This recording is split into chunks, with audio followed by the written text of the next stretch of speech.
Hi అండి. Welcome to my channel Bhagyalakshmi పచ్చ. ఎలా ఉన్నారు? బాగున్నారా? నేను కూడా చాలా బాగున్నానండి. ఇంటి ముందుకి కూరగాయల ఆటో వస్తే కూరగాయలు తీసుకుంటున్నాను.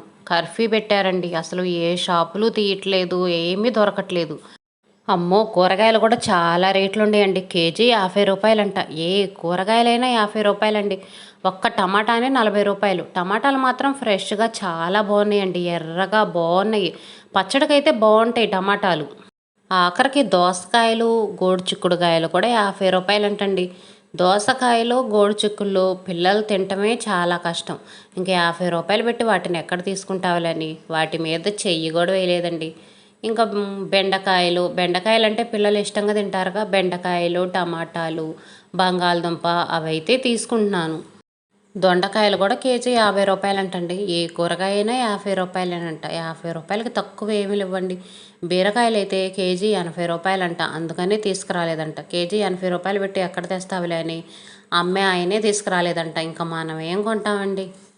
ఎంత రేట్ ఎక్కువ ఉన్నా సరే కూరగాయలు కొనుక్కుంది మనకు తప్పదు. ప్రతిరోజు ఈ కూర ఉండాల్సిందే. కూరగాయలు రేట్లు పెరిగినాయి కదా అని పచ్చళ్ళు వేసుకొని తినలేం కదండి. పచ్చళ్ళు వేసుకొని తిన్నామంటే లేనిపోయిన రోగాలు వచ్చి అంతకంత డబుల్ అవుతాయి. అందుకని కేజీ కొనుక్కునే వాళ్ళం అర కేజీ కొనుక్కొని అడ్జస్ట్ అవ్వటం, అర కేజీ కొనుక్కునే వాళ్ళు పావు కేజీ కొనుక్కోవటం. అంతేగాని అస్సలు కూరగాయలు కొనకుండా మాత్రం ఉండలేం కదా. కూరగాయలు ఇంత రేట్లు ఎక్కువగా ఉన్నప్పుడైతే నేను ఫ్రైల కంటే కూడా పులుసు కూరలు ఎక్కువ చేస్తూ ఉంటానండి. ఇంకా పప్పు వండామనుకోండి, పప్పులో ఏదో ఒక దోసకాయ, 2 టమాటాలు అలా వేసామనుకోండి, చక్కగా పప్పు ఇంటిల్లిపాది తినొచ్చు.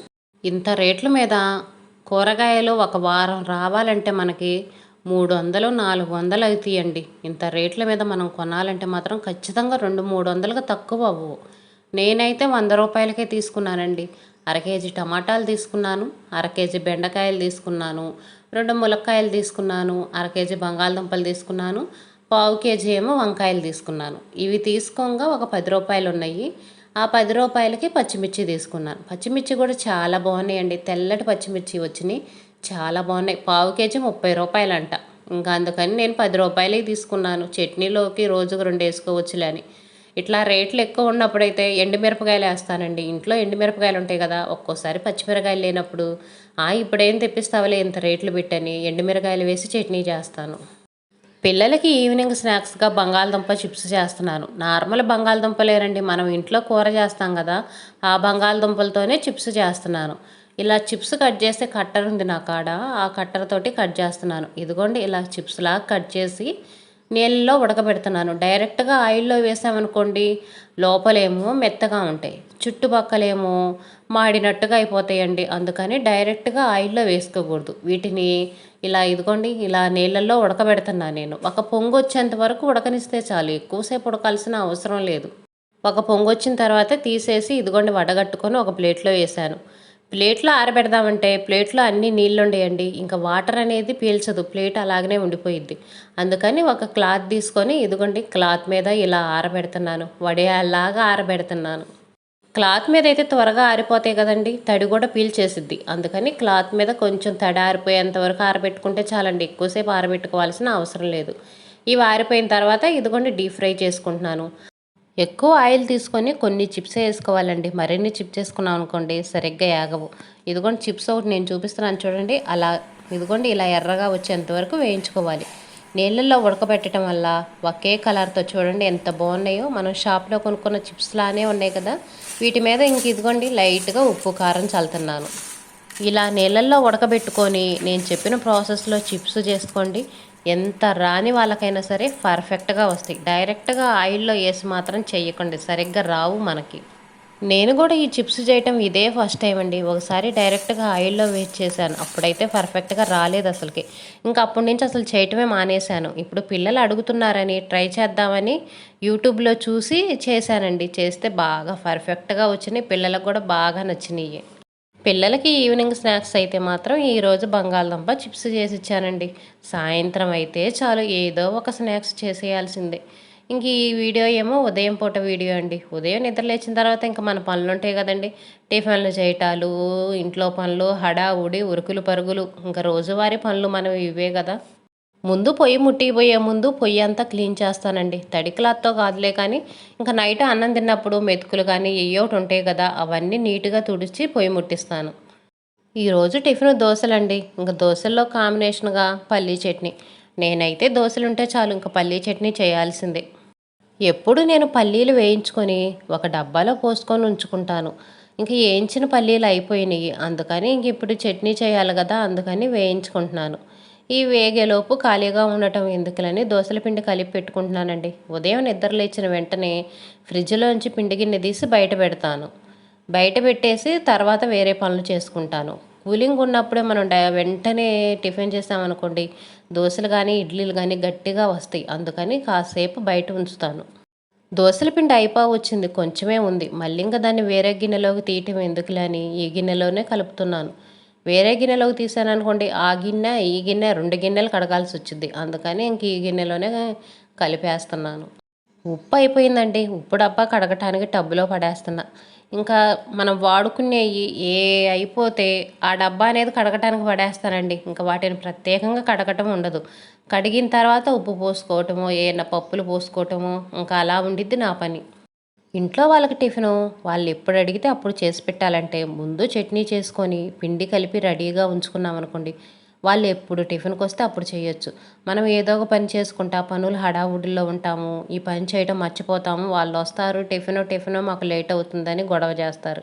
అలా కాకుండా ఉదయం నిద్ర లేచిన వెంటనే చట్నీ చేసి పెట్టేసుకుంటానండి. చట్నీ చేసి పిండి కలిపి పెట్టుకుంటాను. ఇడ్లీ అనుకోండి, ఇడ్లీ ప్లేట్లకు వేసుకొని పక్కన పెట్టుకొని, వాళ్ళు ఒక 5 నిమిషాల ముందు వస్తారనంగా ఇడ్లీ వండుతాను. ఇవన్నీ రెడీ చేసి పెట్టుకొని, తర్వాత ఇంకా అంట్లు కడిగేసి బట్టలు ఉతికేస్తానండి. వాళ్ళు నిద్ర లేచి టిఫిన్ తినేటప్పటికి చాలా లేట్ అయిద్ది గదా! అప్పుడు దాకా మన టైం వేస్ట్ చేసుకోవటం ఎందుకులే అని, ఇంకా అంట్లు కడిగేసి బట్టలు ఉతికేస్తానండి. ఆ పనులు అయిపోయిన తర్వాత కూరగాయలు కోసి కూరగాయలు పొయ్యి మీదేస్తాను. మా ఆయనైతే కొంచెం ముందే టిఫిన్ తింటాడండి. పిల్లలు తినడానికైతే కొంచెం లేట్ అయిద్ది. మా ఆయనకి టిఫిన్ పోసిచ్చి, ఇంక పిల్లలు తినేలోపు కూరగాయలు కట్ చేస్తాను. ఇంక పిల్లలకి టిఫిన్ చేస్తా, ఒక పక్క కూర చేస్తా ఉంటాను. అప్పుడు 2 పనులు అయిపోతాయి. మళ్ళీ ప్రత్యేకంగా కూర దగ్గరే నుంచోవటం, ఆ పని చేసుకుంటా ఉండటం అలా కాకుండా 2 పనులు ఒకేసారి చేసుకోవచ్చు. ఈరోజు కూర అయితే పప్పు చేద్దాం అనుకుంటున్నానండి. పప్పు నానబెట్టుకుంటున్నాను. నేను బయట పనులు చేసుకొనొచ్చేటప్పటికి పప్పు కూడా నానిపోతాయి గదా! పప్పు నానితే త్వరగా ఉడుకుతాయండి. కుక్కర్‌లో అయినా సరే ముందు మనం పప్పు నానబెట్టుకోవాలి. పప్పు నానబెట్టుకున్నామంటే 1, 2 విజిల్స్‌లోనే పప్పు మెత్తగా ఉడికిపోయిద్ది. నాదసలే పాత కుక్కరు విజిల్ గూడా సరిగ్గా రాదండి. ఇలా పప్పు నానబెట్టుకున్నామనుకోండి 2 విజిల్స్, 3 విజిల్స్‌కే పప్పు మెత్తగా ఉడికిపోయిద్ది. అందులో ఈ పప్పు కూడా రేషన్ వాళ్ళ దగ్గర తీసుకున్నానండి. ఈ పప్పు అంత క్వాలిటీ ఉండవు గదండీ! మనం షాపులో తెచ్చుకున్న పప్పయితే తొందరగా ఉడికిపోతాయి. ఈ పప్పు మాత్రం నానబెట్టకుండా వండాలంటే మాత్రం అస్సలు ఉడకనే ఉడకవు. అందుకని ఈ పప్పనే కాదండి, ఏ పప్పయినా సరే నేను నానబెట్టే వండుతాను. పప్పు కడిగేసి వాటర్ పోసి పక్కన పెట్టేశానండి. ఈలోపు శనగిత్తనాలు ఆరిపోయినియి. ఇంకిప్పుడు పల్లీ చట్నీ చేస్తున్నాను. మనం ఖాళీగా ఉండకుండా పని తర్వాత పని చేసుకుంటా ఉంటుంటే ఎంత పనైనా సరే మనం ఒక్కలమే ఈజీగా చేసుకోవచ్చండి. శనగిత్తనాలు ఏగేదాకా మనం అక్కడే నుంచొని ఖాళీగా ఉండకుండా ఈలోపు చూడండి నేను ఎన్ని పనులు చేసుకున్నాను. చిన్న చిన్న పనులే, చిన్న చిన్న పనులైనా సరే ఇవి కూడా మళ్ళీ ప్రత్యేకంగా చేయాలంటే వీటికి ఒక అరగంట, గంట టైం పట్టిద్ది. పల్లీ చట్నీ కొంచెం టేస్ట్‌గా ఉండాలని నేనొక వెల్లుల్లి రెబ్బేస్తున్నానండి. ఒక వెల్లుల్లి రెబ్బ, కొంచెం జీలకర్ర వేసి, కొంచెం చింతపండు, 4, 5 పచ్చిమిర్చీలు వేసి మిక్సీకి పట్టి వేయించుకున్నామనుకోండి, చట్నీ సూపర్‌గా ఉండిద్ది. పిల్లలకు స్కూల్ లేదు కాబట్టి కొంచెం నిదానంగా, ప్రశాంతంగా పనులు చేసుకుంటున్నాం గానీ, ఇంకా అదే పిల్లలకి స్కూల్ ఉందనుకోండి, ఉరుకులు పరుగులే మనకి. ఇంట్లో వాళ్ళకి టేస్టీగా, హెల్తీగా వండి పెట్టడం కంటే మనకు కావాల్సింది ఏముండిద్దండి? వాళ్ళకి చక్కగా వండిపెట్టి, వాళ్ళు తృప్తిగా తిని, బాగుంది అంటే ఇంక అంతకంటే మనకు కావాల్సింది ఏముండిద్ది చెప్పండి? ఈ పనులన్నీ మొదలుపెట్టే ముందే నేను హాట్ వాటర్ వేడి చేసుకొని తాగానండి. ఈ వాటర్ తాగటం వల్ల కొంచెం హుషారుగా, యాక్టివ్‌గా మనం ఎంత పని చేసినా సరే అలసట అనిపించదు. అందుకని ప్రతిరోజు నేను హాట్ వాటర్ తాగుతాను. మీరు కూడా తాగండి. నేను ప్రతి వీడియోలో ఎక్కువ చెప్తానే ఉంటానండి.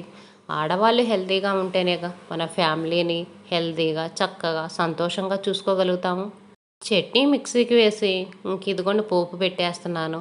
కొంచెం ఆయిల్ వేసి, తిరగమాత గింజలేసి, అవి వేగిన తర్వాత కొంచెం కరివేపాకు, ఒక ఎండుమిరగాయ వేసి ఇంక ఇదిగోండి ఇలా తాలింపు పెట్టేశాను. చట్నీ గట్టిగా ఉండకూడదండి. చట్నీ కొంచెం లూజ్‌గా ఉంటేనే టేస్ట్ అనేది చాలా బావుండిద్ది. టిఫిన్‌లో కూడా మనకు నంచుకొని తినటానికి బావుండిద్ది.